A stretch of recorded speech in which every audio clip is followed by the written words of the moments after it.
துரியோதனனுக்கு நம்ம சவுத் இந்தியாவில் ஒரு இடத்துல ஒரு கோவிலே கட்டி அவரை கடவுளா வணங்குறத பத்தி நீங்க கேள்விப்பட்டிருக்கீங்களா? நம்ம கேரளாவோட கொல்லம் டிஸ்ட்ரிக்ட் பக்கத்துல பொருவழி பெருவிருத்தி மலநாடா திருக்கோயில் அப்படின்னு ஒரு கோயில் துரியோதனனுக்காக கட்டப்பட்டு அந்த பகுதி மக்கள் வணங்கி வராங்க.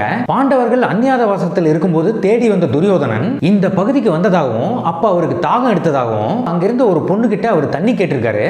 அந்த பொண்ணு அவருக்கு குடிக்கிறதுக்கு இளநீ கொடுத்திருக்காங்க. துரியோதனனோட டிரெஸ்ஸிங்க கவனிச்சு இவர் ராஜகுலத்தை சேர்ந்தவர் அப்படின்னு அந்த பொண்ணு தெரிஞ்சுக்கிட்டதாகவும், ஐயா நாங்க தாழ்த்தப்பட்டவங்க, எங்க கையால ராஜவம்சத்தில் இருக்கவங்க எதையும் வாங்க மாட்டாங்க, நான் தெரியாம உங்களுக்கு இளநீ என் கையால கொடுத்துட்டேன், என்ன மன்னிச்சிருங்க அப்படின்னு மன்னிப்பு கேட்டதாகவும், அதுக்கு துரியோதனன் என்ன பொறுத்த வரைக்கும் எல்லா மனுஷங்களும் சமந்தான் அப்படின்னு சொல்லிட்டு ரொம்ப நன்றிமா அப்படின்னு கையெடுத்து கும்பிட்டு நன்றி சொல்லியிருக்காரு. அவர் அந்த ஊர்லயே ஒரு மரத்தடியில உட்கார்ந்து அந்த ஊர் மக்கள் நல்லா இருக்கணும் அப்படிங்கிறதுக்காக சிவனை நோக்கி தவம் பண்ணதா சொல்றாங்க.